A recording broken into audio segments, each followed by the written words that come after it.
Aquel tiempo dijo Jesús a sus discípulos: cuando veáis que la abominación de la desolación, anunciada por el profeta Daniel, está en el lugar santo, el que de esto lee entienda. Entonces los que están en la Judea huyan a los montes, y el que está en el tejado no baje a tomar cosa alguna de su casa, y el que en el campo no vuelva a tomar su vestido. Mas ay de las mujeres encinta o de las que estén criando en aquellos días. Rogad pues para que vuestra huida no suceda en invierno o en sábado, porque habrá entonces grande tribulación, cual no se vio desde el principio del mundo hasta entonces, ni la habrá jamás. Y si no fuesen abreviados aquellos días, nadie se salvaría. Mas en gracia a los elegidos serán abreviados aquellos días.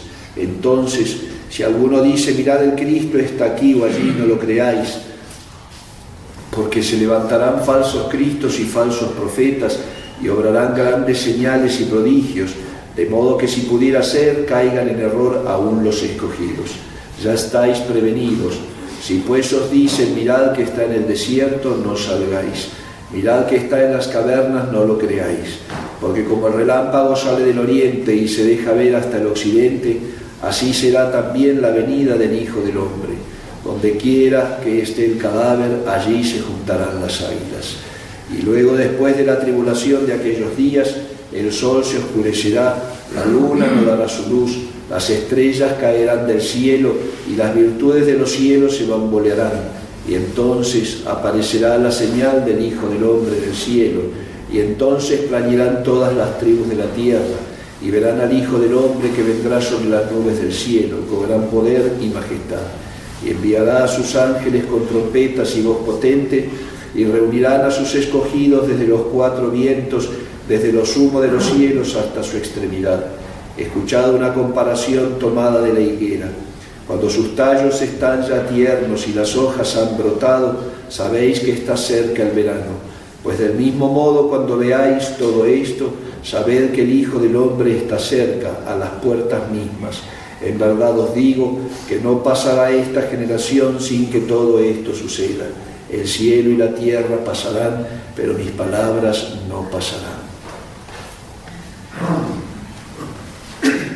Estamos llegando entonces al fin del año litúrgico. Hoy es el último domingo después de Pentecostés. Empieza el próximo domingo ya la preparación para la Natividad de nuestro Señor. Empezamos el primer domingo del Adviento. Y hoy, así como va a empezar el domingo del Adviento con el juicio del mundo, con estos evangelios escatológicos de los últimos tiempos, así termina el año litúrgico también con este evangelio del juicio del fin del mundo. El hombre piensa que el mundo no va a terminar. El ser humano cree que realmente sí, esto es eterno, esta tierra es eterna y no va a acabar nunca, y siempre va el hombre a evolucionar para su propio bien, como pasa con el modernismo, que no predican estas materias porque realmente no creen en Él, no creen en Jesucristo como Hijo de Dios, como Dios mismo, no creen en Jesucristo que va a venir a juzgar a los vivos y a los muertos, y entonces lo que hacen es decir: no, la humanidad sí, ahora está sufriendo, todo el mundo se da cuenta que hay una crisis humana, una crisis del hombre, una crisis social, moral, entonces dicen: no, estos son dolores de parto, porque después van a ser una sociedad mejor. Y no se dan cuenta que, aún predicho por nuestro Señor Jesucristo, estos no son dolores de parto, digamos así, el sufrimiento de la sociedad, son dolores de agonía, es decir, está muriendo. ¿Para qué? Para que venga Jesucristo a juzgar y después a reinar. Por eso, hijos míos, tenemos que ver en las palabras de Cristo nuestro Señor. Él es el Verbo encarnado, es la segunda persona de la Santísima Trinidad. Es Dios mismo el que nos está diciendo en el Evangelio de hoy cómo va a ser su venida, y que va a venir como a cuando menos lo esperemos. Pero Él nos da algunos signos para que podamos prepararnos.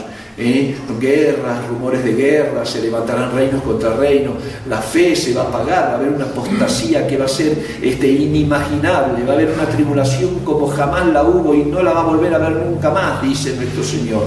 Y además van a haber terremotos, pestes, hambres, y la caridad de los míos se enfriará, dice nuestro Señor.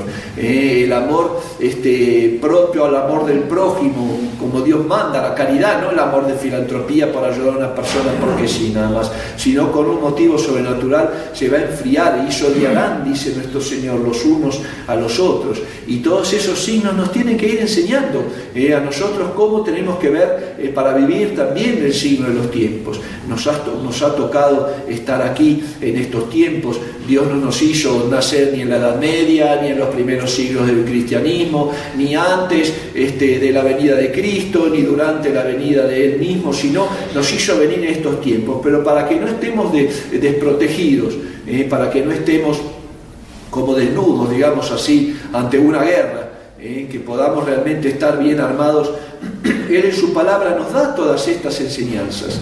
Y cómo tenemos que vivir estos tiempos. Cuando veas la abominación de la desolación sentada en el lugar santo. Fíjense qué terrible que va a ser ese tiempo, que es el que estamos viviendo.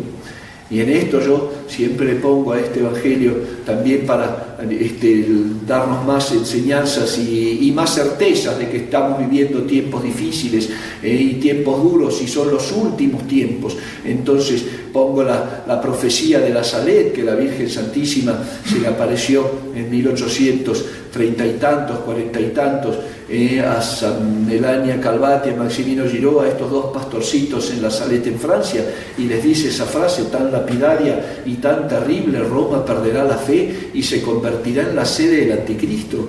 Fíjense cómo va esto, esta confirmación y afirmación de la Virgen con respecto a las palabras del Evangelio de hoy: la abominación de la desolación sentada en el lugar santo.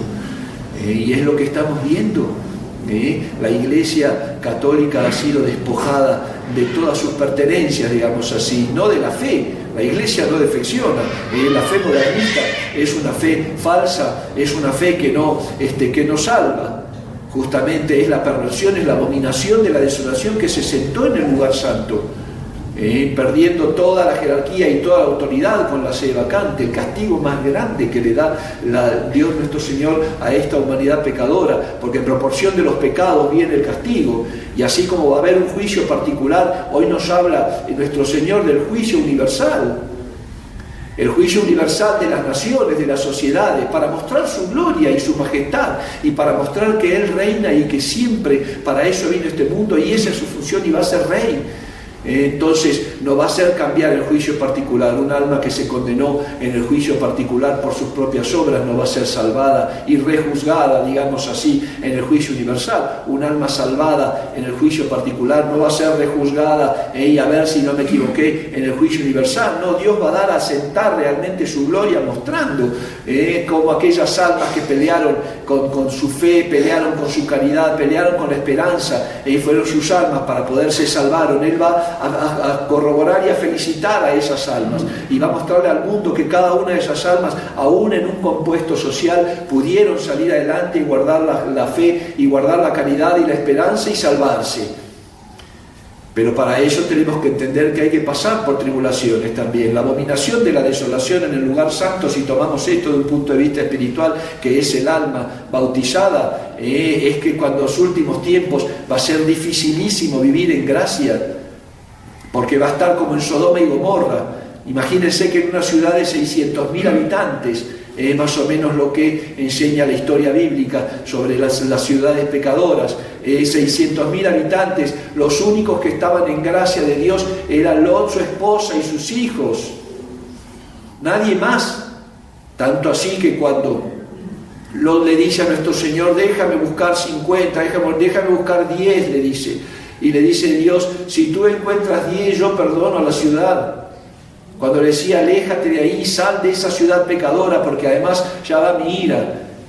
En 600.000 personas había solo una pequeña familia que estaba en estado de gracia, los demás estaban todos viviendo en pecado mortal, por la abominación de sus pecados. Abominar es rechazar algo repulsivamente, digamos así. Eso es algo abominable, es algo que es profundamente despreciable y rechazable. Imagínense que eso, cuando esté sentado en el lugar santo en estos tiempos, qué abominable que es la herejía modernista. Es abominable porque por culpa de esa herejía, que es el compendio de todas, Lutero era menos malo que lo que es el modernismo. Enrique VIII con el anglicanismo era menos malo que lo que es el modernismo. El cisma griego, la herejía de los orientales, es menos mala que la malicia de los modernistas. Porque el modernismo, dice San Pío X, es la suma de todas las herejías. Y además lo peor de todo, que está sentada en el lugar santo, donde era el punto de referencia para la verdad. El mundo miraba, el mundo pagano, el mundo odioso incluso, el mundo anticristiano miraba a la silla, a la sede de Pedro, porque allí estaba la roca. Pues a causa de los pecados de la humanidad, y más de los pecados de los católicos y de la negligencia y liberalismo del católico, Dios permitió semejante castigo. Por eso, hijos míos, vayamos ordenando también nuestras vidas a estas verdades que Dios nos enseña. ¿Cristo vuelve o no vuelve? ¡Claro que vuelve! Y el que no lo espere va a llevar una vida como los que llevaban antes en el tiempo del diluvio. Se casaban, festejaban, vivían como si nada, olvidados de Dios, hasta que viene el diluvio y los hace desaparecer. ¿Y quién se salva en el diluvio? Una familia. Noé, su esposa, sus 3 hijos y las esposas. Fíjense cómo es Dios. Dios no te equivoques, dice San Pablo. De Dios no se burla nadie, no le vas a jugar el dedo en la boca a Dios. Y ese negocio de la salvación es personalísimo. Y ahora si fuera si el mundo no se quisiera salvar, yo sí me quiero salvar, tiene que ser el razonamiento de un buen cristiano. Y aunque todos los demás se quieran ir al infierno, yo me quiero salvar y quiero irme al cielo. Es el razonamiento de un buen cristiano. Por eso ese trabajo empieza por uno. Porque el hombre, cuando nace malo por naturaleza, después del pecado original, no es como decía en los enciclopedistas del siglo XVIII, que el hombre era bueno por naturaleza y la sociedad lo corrompía. El hombre nace bueno, pero la sociedad lo corrompe. Fíjense qué ridículo, si es un conjunto, la sociedad, de seres que nacen buenos, ¿cómo se van a corromper si son todos buenos? El hombre es malo después del pecado original y nace con la mala inclinación después del pecado original. Tanto así que dice Sor María de Jesús de Ágreda que el demonio está viendo aún en los niños bebés cuando lloran, que ni uso de razón tienen, la forma de llorar, cómo se manifiestan, cómo reaccionan. Si se consienten sus pequeños caprichos que para ellos son inconscientes, porque está viendo de qué pie va a cojear, de qué pecado capital se va a ir inclinando para ir tentándolo desde chiquitito, desde que empieza a tener uso de razón. Ese es el hombre. Por eso, hijos míos, no dejemos primero y principal que la abominación de la desolación del pecado mortal se asiente en el alma. Porque cuando eso empieza a ser, se adquiere una costumbre terrible del pecado, que es difícil salir de ella. El pecador habitudinario, el que está habituado a cometer ciertos pecados mortales, dice San Alfonso María de Ligorio, es más fácil resucitar a un muerto que sacarlo a él de ese pecado, porque se ha hecho en él tan fuerte la costumbre de pecar, que es su fin. Por eso, hijos míos, no juguemos con la salvación, y no le juguemos el dedo en la boca a Dios tampoco, y sepamos que Cristo va a volver. Y si nos toca a nosotros morir antes del juicio universal, en el juicio universal va a salir toda nuestra vida, toda, no hay nada oculto que no no deba ser revelado. Y lo que te digo en la casa, grítalo en los techos, dice nuestro Señor, para que sepas que cuando yo venga, toda la humanidad va a saber los pecados de cada uno. Ese es el juicio universal. El condenado se va a querer morir de vergüenza cuando vaya Dios a manifestar cómo Él despreció las gracias. Y el salvado va a ser glorioso, y Dios va a mostrar cómo puede ser que esta alma con tantas debilidades, con tantas malas inclinaciones, con tantas miserias, a veces hizo esfuerzo supremo, que la gracia, mantener la gracia le costaba lágrimas de sangre, pero lo hizo, y Dios te va a mostrar si te salvaste al mundo, al universo, mira lo que puede hacer mi gracia y mi gloria. Y también va a mostrar al pecador y le va a decir cuántas gracias despreciaste, cuántas veces pasé por tu vida para que cambiaras, para que te arrepintieras, para que te confesaras, para que te convirtieras. Y no quisiste. Por eso, hijos míos, la vida no es un juego. Yo les digo siempre a la gente, y últimamente viendo cómo va la decadencia del mundo, viendo cómo va no solamente la decadencia del mundo, que en cierta forma el mundo así va a terminar y poco nos tiene que importar, cómo va la decadencia personal, digamos así, del católico, de los 5 que quedan en el mundo, contados con los dedos de la mano, después de que la abominación de la desolación se sentó en el lugar santo con el modernismo. ¿A dónde vamos caminando, hijos míos, nosotros que tenemos la fe verdadera? ¿A dónde vamos? ¿Cuál es el camino que nos estamos forjando? ¿Cuál es el juicio que vamos a obligar a Dios que haga sobre nosotros? Porque lo que se llama propiamente juicio de Dios, el que se va a acusar va a ser uno mismo con sus obras, el libro de su vida. Y vivimos con tanta indiferencia, digamos así, de las cosas de Dios, pensando que Él no va a venir, o que yo no me voy a ir, que Dios no va a venir, o que yo no me voy a ir nunca de aquí, que aquí me voy a quedar para siempre. Es una gran locura pensar así, hijos míos. Es una gran locura. Su Santidad Pío XII ya estaba para morir, y él decía que la humanidad y que el catolicismo se estaba poniendo una piedra de sepulcro en sus hombros, que no iba a poder levantar más, que se estaba hundiendo sola por la vida que había empezado a llevar después de las guerras. Terminaban las guerras y la naturaleza se desaforaba porque empezaba y se desbocaba, empezaba otra vez a funcionar bien, otra vez a haber dinero, otra vez a haber paz entre comillas. Y en vez de irse a Dios, hacían como los judíos cuando estaba Moisés en el monte Sinaí. Como estaban impacientes de que Dios les mandaba muchas reglas, estos hicieron un becerro de oro y se pusieron a adorarlo con sus propias joyas. Lo que habían sacado de Egipto lo fundieron, hicieron un becerro de oro. Imagínense la locura de esas almas, desesperadas por el gozo terreno, sedientas de ser felices aquí en la tierra. Empezaron a adorar, a hincarse ante un becerro de oro que ellos mismos habían fundido en un molde. Ese era su Dios. ¿Me explico? Y hoy entonces, ¿cuál es tu Dios? Porque eso lo demuestran en su vida, lo demostramos en nuestras vidas cuál es nuestro Dios. Más allá de las miserias humanas, en la vida práctica, ¿a quién adoras? ¿Cuál es tu becerro de oro o cuál es tu Dios verdadero? Por eso, hijos míos, no dejemos pasar estos evangelios ni estos tiempos litúrgicos. Empezamos desde la encarnación del Verbo, la Inmaculada Concepción, el 8 de diciembre, el año litúrgico, y terminamos hoy con este evangelio tan terrible. Y la epístola de San Pablo que nos dice, bueno, si sabes eso, vive conforme a la voluntad de Dios, cumple la voluntad de Dios, que te cuesta, claro que te va a costar. ¿Cómo no te va a costar luchar contra un peso que te arrastra hacia lo bajo? Pero ahí está la dignidad del hombre, no solamente la dignidad del cristiano, la dignidad del hombre, vivir como un ser humano, no como una bestia, tirado a los sentidos.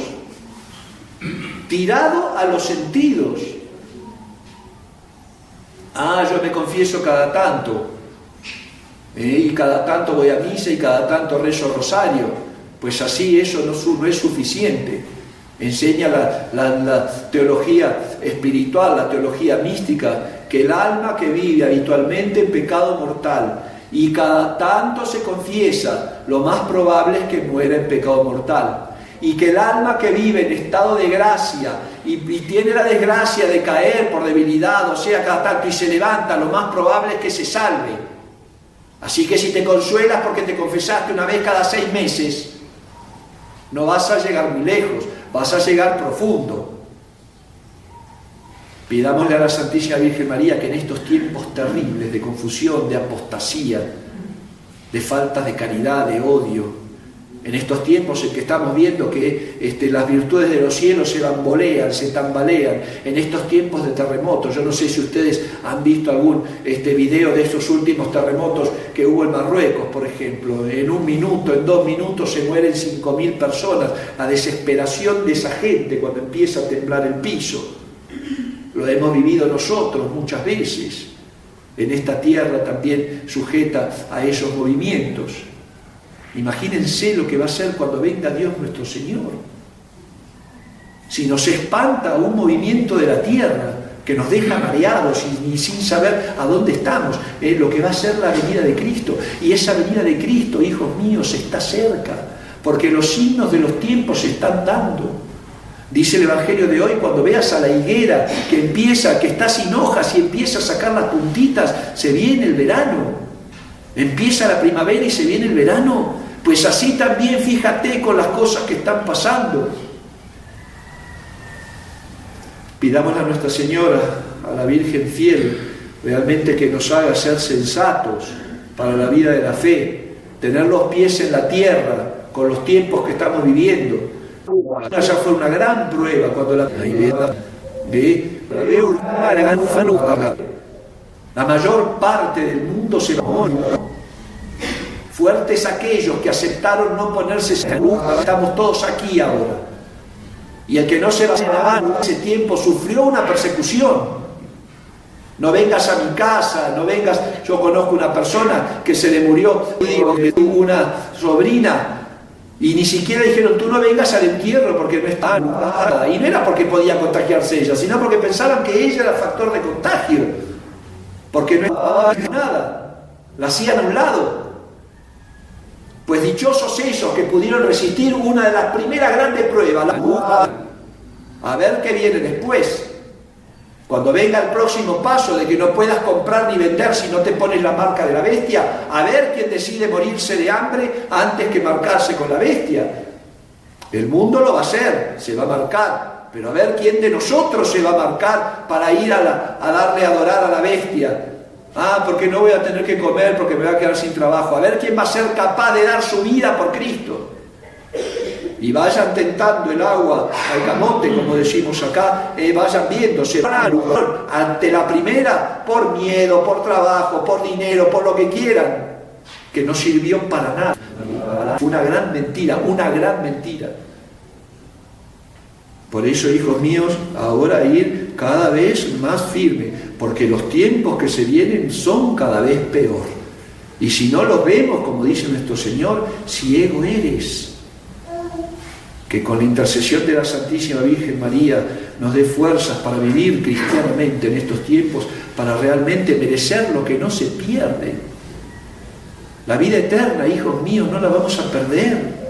La felicidad perfecta la vamos a poseer, pero la vamos a tener que también labrar aquí en la tierra a pulmón, conservando la gracia de Dios, empezando realmente la vida del cielo, viviendo en gracia, y no dejando que en nuestra alma se asiente la abominación de la desolación del pecado mortal. Porque así en gracia de Dios vamos a poder pasar todo hasta la venida de Cristo, para que después de haber atravesado el mar tormentoso de esta vida, llevando la cruz de cada día, podamos ser recibidos en ese banquete eterno que Jesucristo tiene preparado para aquellos que le aman. Ave María Purísima. En nombre del Padre, del Hijo y del Espíritu Santo.